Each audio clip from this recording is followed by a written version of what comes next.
being from Georgia, what did you know about the Georgia Tech rivalry, and just what do you feel like you've learned about it these last few years? Obviously just growing up around it, being recruited by both schools.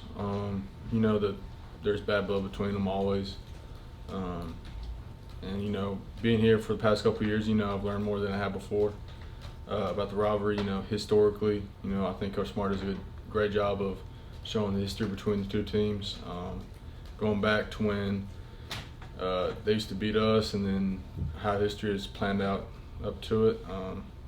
And Coach Smart does a great job of emphasizing that even though it's not as big of a hyped up rivalry game, for us it's still a rivalry game in the state.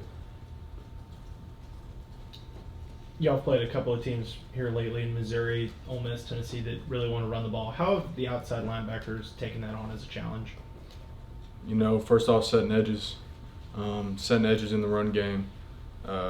Just especially Missouri, Ole Miss, all of these teams love to run the stretch play against us.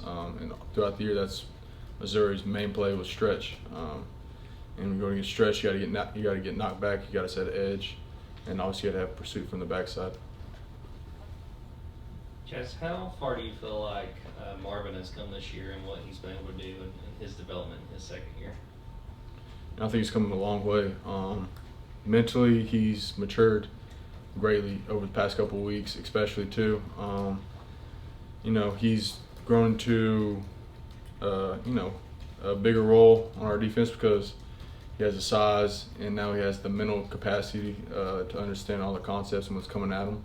And he's starting to get to the point where he can predict what's coming before it actually comes. And I think he's done a good job of developing.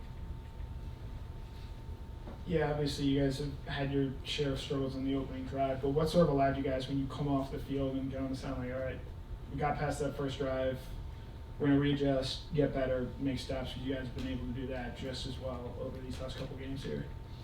I think it's just our poise as a defense. Just adjustment-wise, we come to the sideline, we tell the coaches what we saw, they tell us what they saw, come together as a defense, we plan to, obviously not let that play happen again. We take a lot of pride, to take a punch and then going back out there as a defense.